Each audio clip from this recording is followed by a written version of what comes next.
Hi, magandang araw po sa inyong lahat. Ayan, pagpasensyahan nyo po, wala akong private, general reading last night. I'm really tired, no? Pagod na pagod po talaga ako, pero sobrang saya ko po kahit medyo sumama po yung pakiramdam ko sa haba ng biyahe, no? Kung saan po tayo nakarating para makapagbigay ng mga loot bags natin, ano, ng konting tulong, ng gamot, ng konting pera, no? Maraming pong salamat talaga at ang saya-saya po ng puso ko talaga sa mga oras na to. I feel energetic. I feel kahit po medyo, sabi ko nga po sa inyo, pagod-pagudan at medyo sumama pakiramdam ko, it's okay because napakasaya po talaga na tumulong tayo sa ating kapwa, no? Ilalabas ko po yung video, though yung iba po hindi ko na videohan yung iba kasi yung mga kwento po nila is I think hindi ko dapat ilabas sa video kasi yung mga nabigyan ko pong iba is kawawa, sobra, no? Medyo may iniwanan ng anak kaya nasa kalsada yung iba, no? Medyo personal po yung iba kaya yung iba hindi ko na po video at hindi ko na po para ilabas kasi kawawa naman po sila, no? Pero the rest na pwede ko pong i-share sa inyo, ilalabas po natin yon. Huwag kayong mag-alala. Masaya po ako talaga dahil nakatulong po tayo sa ating mga kababayan, no? Random check lang po. Kung feeling ko, ito yung sa feelings ko na pinabibigyan ni Lord, no? Binigyan ko po, may mga nabigyan po tayong PWD, may nabigyan po tayo na wala po tayong pinipili kahit medyo may pagkabaliw na nasa kalsada, medyo alam niyo po yon, hindi tayo namimili basta kung saan tayo makaramdam, ano, na meron tayong kailangang bigyan ng tulong, ibibigay po natin, ano. So i-share ko po yan, hindi ko pa lang po maano kung kailan talaga because may iba po akong natirang loot bag na gusto ko pa pong ipamigay, no? Siguro may ilan pa ako dyan na gusto ko ipamigay. Pero, tingnan po natin, parang gusto ko na i-share sa inyo yung part 1, no? Para ma-inspire po tayo kung lahat tayo kahit pa paano tutulong, kahit pa ganun-ganun lang. Ano kaya yung mundo natin, ano? Kaya sobrang saya ko po talaga at talagang, minsan na makikita mo kahit lalaki po, naiiyak, no? Kahit mas naaawa nga din po ako dun sa mga matatandang lalaki na nawala ng pamilya, nakakaawa din po talaga. Kaya mayroon pong isang tao nang hihingi lang sa akin ng piso nung binigyan po natin ng medyo malaki-laki. Naiiyak po siya, no? Matatawa pa nga po kayo sa akin kasi naghanap ako ng wallet sa kanya. Wala po ba kayong wallet kasi baka alam niyo po yun, mawala yung pera, no? Pero so far, masaya po ang puso ko at gusto ko po i-share sa inyo dahil tayo po to, no? Para po matuwa din kayo dun sa ating ginawa, no? Tayo po lahat ito sa tulong ng Diyos na may kapal, ano? At siya po ang nagpabigay nun, hindi po tayo po ay instrumento lang. Kaya lagi ko pong pinapabasa yung message ko doon na hindi kita pababayaan, hindi kita iiwanan, mahal kita, Papa Jesus, no? Yun po ang nakalagay. Wala po nakalagay doon na Lady Elena and friends, Lady Elena and the family, wala po, no? At wala ring Lady Elena nakalagay doon kung hindi Papa Jesus, no? Kasi wala po tayong balak tumakbo ng pagkapolitiko, no? Yan. So, ngayon po, ang ating is the loss for ano ang karma niya, no? Ano ang nararanasan niyang karma sa ngayon. For situation 3, ito ang last and final situation for ano yung karma, no? May naiisip din po ako next time po, meron akong gustong gawin, no? Ang titingnan ko po ay yung feelings naman ng kung halimbawa ako, no? Ako yung nanloko, ano yung pakiramdam nung niloko ko, no? So, malamang kayo po yung part ng niloko. Kasi gusto ko rin po makita yung other way around, no? Yung kabaliktaran. Kung ako yung nakapanloko, gusto kong malaman kung kamusta na yung niloko ko, no? Kasi meron sa akin nag-message na paano naman po lagi na lang po kami yung lumalabas? Paano po kung ako yung nanloko at ako yung nagsisisi? Paano po yung pakiramdam nung naloko ko, nung nasaktan ko? Gusto ko pong malaman kung maayos na siya. So sabi ko, sige po, no problem. Titingnan natin yan and we will have a situational reading din po, no, from 1 to 3. So ako yung nagloko, nagsisisi ako, or pwedeng ako yung nanloko, kamusta yung ano ko? Titingnan natin lahat, ano. Tingnan natin naman yung niloko nila, kung ano yung pakiramdam. Kasi gusto din nilang malaman, no? Hindi lang daw yung mga naloko, yung gustong makita yung pakiramdam ng mga nanloko sa kanya. But yung nanloko at nagsisi, gusto rin daw po nilang makita, no? Ano naman yung pakiramdam o ano na yung naging buhay ng mga taong niloko at nasaktan nila, no? Nang hindi naman nila sinasadya or pwedeng sinadya nila, hindi nila intention. Tingnan natin, no? So, yun po yung mga next natin, okay? For now, we'll see ano po ang karma na nararanasan ngayon ng taong nanakit sa'yo. Situation 3. Let's go. Yeah. Fatigue and exhausted. Ayan, no? No? So, malamang itong taong to ngayon ay gulong-gulo sa buhay niya. No? Hindi po siya successful, hindi rin siya stable sa kung ano man yung ngayon, ano. Pero kahit po hindi siya stable or may financial problem siya ngayon, no, pero mayabang daw pa rin po ang taong to, oh. May power pa rin siya, no, greedy, ayan, greedy and domination, no, nakaka-dominate, ano, dominante pa din ang taong to kahit na hindi, kahit may pinagdadaanan siya ngayong problema, financial problem, pwede rin sa trabaho, no, pwede rin yung taong to natanggal sa work, no, or walang work or hindi maayos ang business, no. So ang taong ito ay may pagka-rude and immature. Ayan, no, rudeness, immaturity, yan. And then, may slow down, no? Sa kanyang paghihintay. Malamang ko ito ay mag-a-abroad at umuwi ito. Hindi pa agad ito nakakabalik.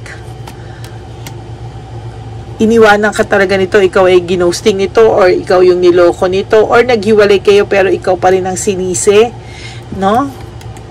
Mostly na situation, 1, 2, 3, ikaw yung halos ay nito, ginosting nito or hiniwalayan, no? Siya yung humiwalay pero ikaw pa rin yung may kasalanan, no? Ang situation 3, it's more on pa-victim din tong taong to, no?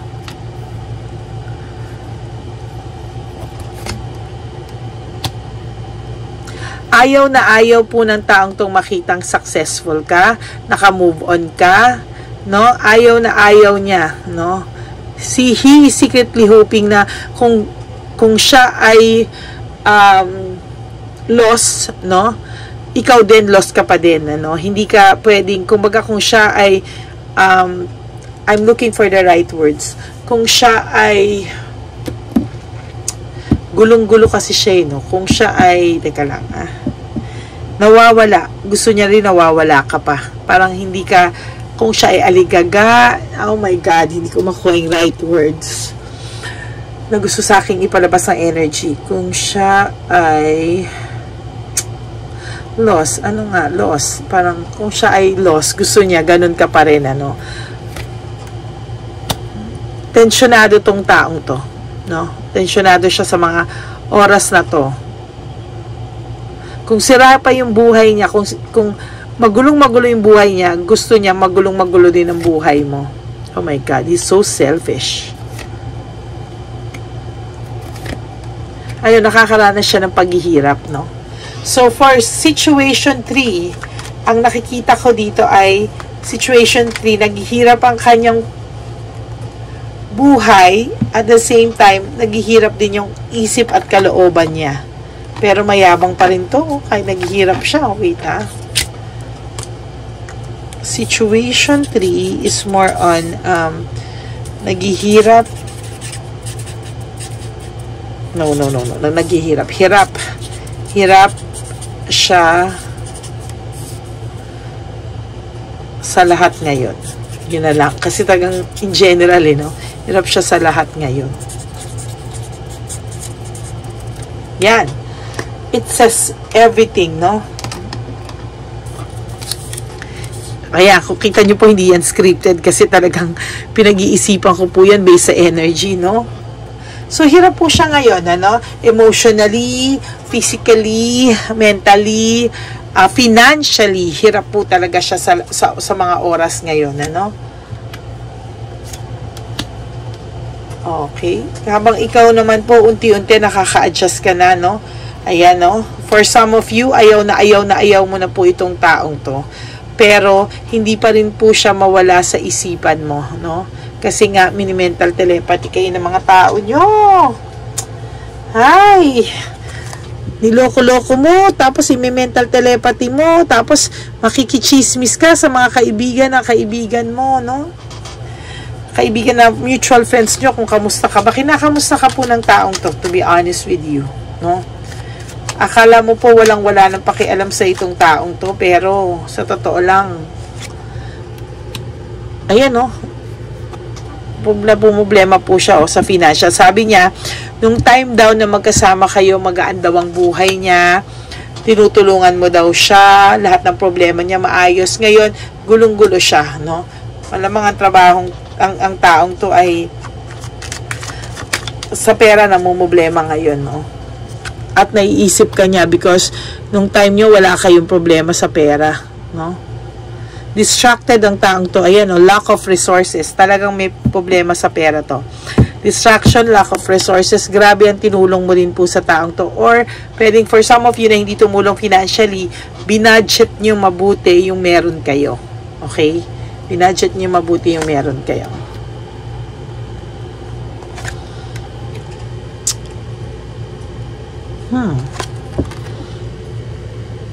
There's sadness and loneliness sa taong to, no?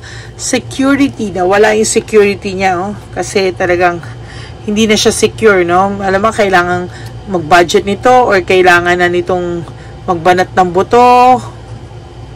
Oh my God. Ikaw kasi lahat halos dito, no? Ikaw halos lahat kung hindi man ikaw ang tumulong dito, nagsustento dito, or nag-solve ng mga problema niya, pero pwede din na ikaw yung nag-budget for him, no? Lahat, no? My God, lahat po, no? Ikaw ang nagsosolve ng problema nitong taong to. So, ngayong nawala ka, ang laking problema niya nga, kaya pala siya, hirap siya sa lahat ngayon. Okay? Pwedeng may mga kamag-anak to, pamilya to, na kumontak sa'yo, gusto pabalikin ka. Because, to tell you honestly, hirap na hirap siya nang wala ka ngayon. No? Hirap na hirap tong taong to na wala ka ngayon sa buhay niya.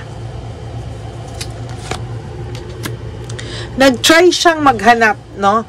Nag-try siyang maghanap or baka meron din tong karelasyon ngayon. Pero, hindi niya nakukuha yung pag-aalagang binigay mo sa kanya. Kasi, wala na siyang makikitang kasing sige na nga, kasing bait mo na lang. Okay? Kasi ikaw ay nagmahal lang. Okay?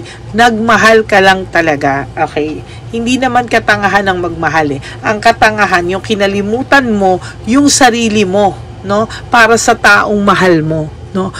Dapat pag nagmahal ka, kasi ang sasabi mo, ay kasi Lady Elena, pagka mahal mo siya, lahat ng makakapagpasaya sa kanya, binigay ko kasi pag masaya siya, masaya na rin ako. I agree, no?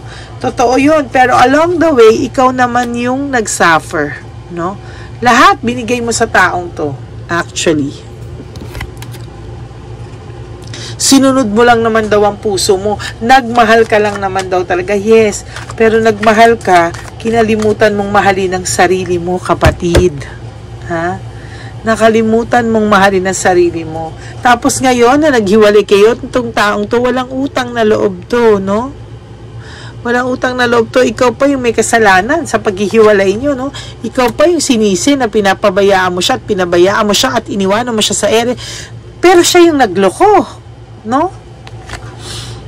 Mabuti na lang at wala na tong taong to sa buhay mo. Why? Because you have the parang chance, no, na sundin mo pa yung ambition mo, desire mo, plano mo sa buhay. Hindi pa huli ang lahat, kapatido. Hindi pa huli ang lahat. kailangan mo po talagang mahalin ang sarili mo. Alam nyo, yung puso ko ngayon talaga, ang lakas ng energy. No? Kasi, nakapagpahinga po ako ng 2 araw sa card readings, no? Nagbibigay lang ako ng free reading, tapos nag-charity. Ang sarap-sarap ng pakiramdam ko na nakatulong talaga tayo. Kaya ngayon, ito, basang-basa ko talaga lahat.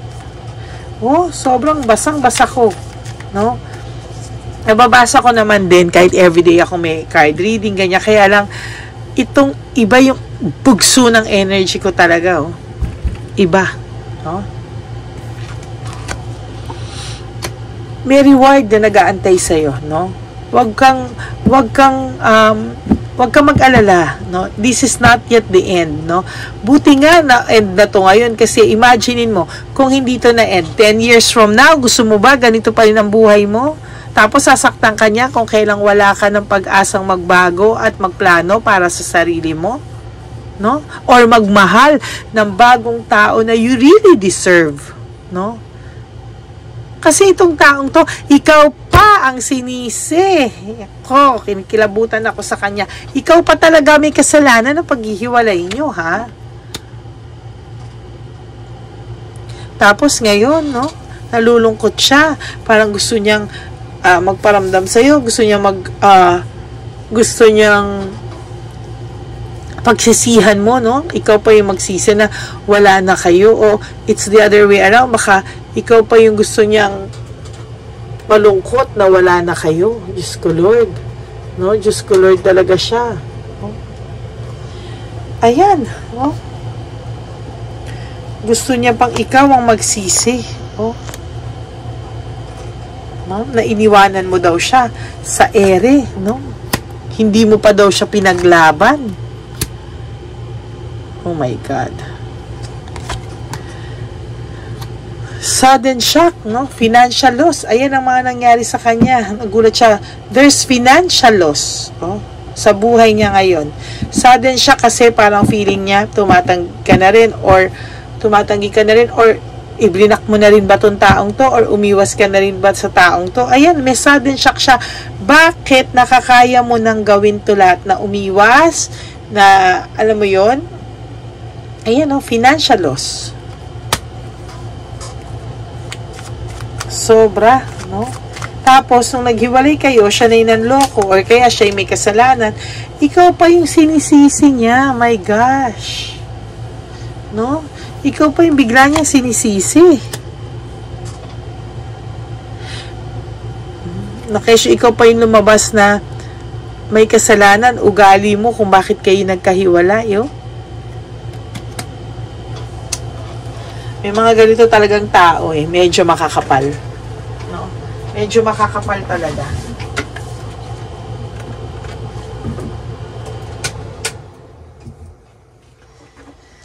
Ay. Medyo makapal talaga. Greedy, no? And ang daming ditong taong to unresolved issues sa ngayon. There's emotional baggage.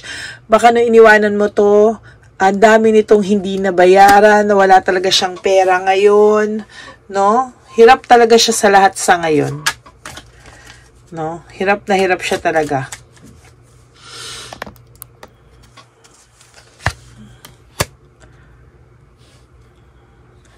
For some of you, meron pa nga siyang for some of you, meron pa siyang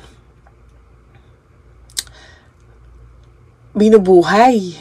May asawa pa to na umaasa rin, parang natulungan mo din or something. Hindi mo alam na sa'yo galing, or for some of you alam, no?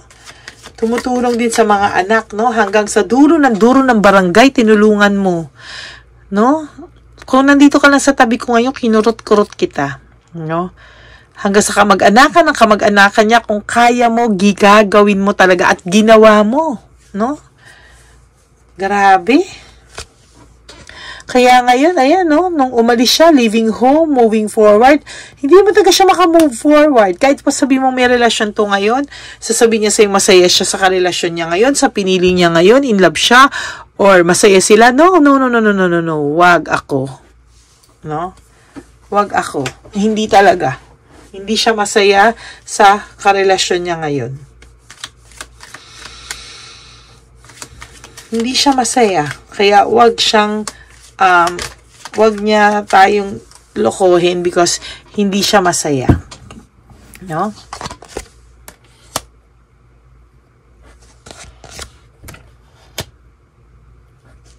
May mga nagpaparating sa'yo na balita dito, ingat ka, hindi lahat sila totoo sinasabi sa'yo at hindi din lahat sila ay totoong kampi sa'yo. Merong iba gusto na kayo magkabalikan for the sake na umayos ulit ang buhay nila, ha?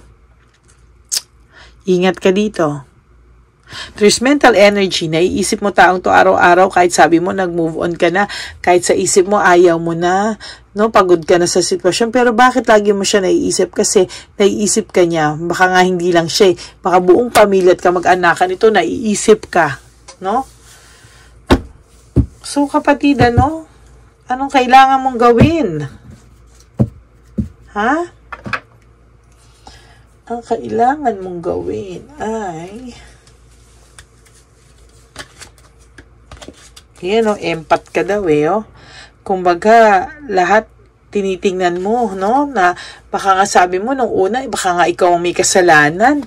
Baka ikaw pa yung may kasalanan, ba't kayo naging failure, no? No, hindi po ikaw may kasalanan. Kailangan mo na lang din talagang pinagdudahan mo pa nga daw yung sarili mo, no? Baka nga akala mo, pinabayaan mo siya, no? Parang bumaba pa yung self-esteem mo because of your situation and sa taong to, no? But you have to have an acceptance, no? Na hindi. You did everything, you did your best, tama na, no? Kailangan mo na kasing mag-forgive for yourself, no? Hindi ko sinabing forgive mo to at balikan mo to, patawarin mo yung sarili mo, no? Dahil pinabayaan mo yung sarili mo dahil dito, no? Nung una, nag-deny ka pa, in-denial ka pa na baka naman kaya pa, etc. Huwag na, tama na daw po kasi hindi ka magkakaroon ng happiness. No? Kapag hindi mo tinantanan to, you will not have happiness. So, lagi kang may regrets. No? Kaya tantanan mo daw po itong taong to. No? Kailangan mo na raw po ng death. A death is not a death in real life. This is an ending. No? Ending sa isang sitwasyon and a merely beginning. So, may nagtapos, may magsisimula. Pwede magsimula ka munang baguhin ang sarili mo. Unti-unti, huwag ka pumasok sa isang relasyon na hindi ka pa handa dahil hindi ka magkakaroon ng pagbabago sa buhay mo, kundi magiging cycle lang ito, no? Kailangan mo raw muna magkaroon ng growth sa sarili mo, no? Para sa susunod na ikaw ay magkaroon ng bagong kaibigan, bagong karelasyon, kailangan, no? Alam mo na daw yung purpose mo sa buhay, no? Alam mo yung purpose mo, paano mo mamahalin yung sarili mo, para sa susunod na ikaw ay magmahal. Ayan. Buong-buo kang papasok sa isang sitwasyon na alam mo paano pahalagahan, mahalin ang sarili mo para yun din ang ibigay sa iyong pagmamahal. Nagkakaintindihan tayo, kapatid? Ay, so that's your card reading for today. Diyan nagtatapos ang ating ang karma niya ngayon na pinagdadaanan, the situation 3, no? Hirap siya sa lahat. Literally, hirap siya sa lahat. Financially, emotionally, hindi rin po siya masaya sa karelasyon niya kung ito man ay may karelasyon, ano? Hindi rin po siya masaya because hindi na siya makakita ng taong tulad mo. At kahit sino pa po ang hanapin nito, ikaw at ikaw pa rin at pag-aalaga mo pa rin ang hinahanap niya sa iyo. Kasi nga, sabi ko sa iyo, minahal mo hanggang buong barangay at naabuso ka nga lang po talaga. No? Inabuso ka po talaga nito. Sa susunod po magmahal ka, hindi naman masamang magmahal. Pero magtitira ka para sa sarili mo, no? Kumbaga, bonus na lang, sa totoo lang, no? Ang taong magmamahal sa iyo, mahalin mo muna ang sarili mo unang-una bago sino pa man. Okay? So, that's for our card reading for today. Yan, no?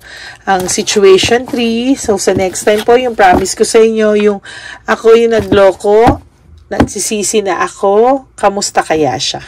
Okay? So, titingnan po natin, para sa mga taong nanloko at nagsisi, tingnan po natin kung kamusta naman yung mga niloko nila. Kung naniniwala pa ba sa kanila, yan, kung kung naniniwala pa ba sa kanila or hindi na. No, kung may pagkakataon bang bumalik sa iyo o hindi na rin. Nakapag-move on na sila talaga.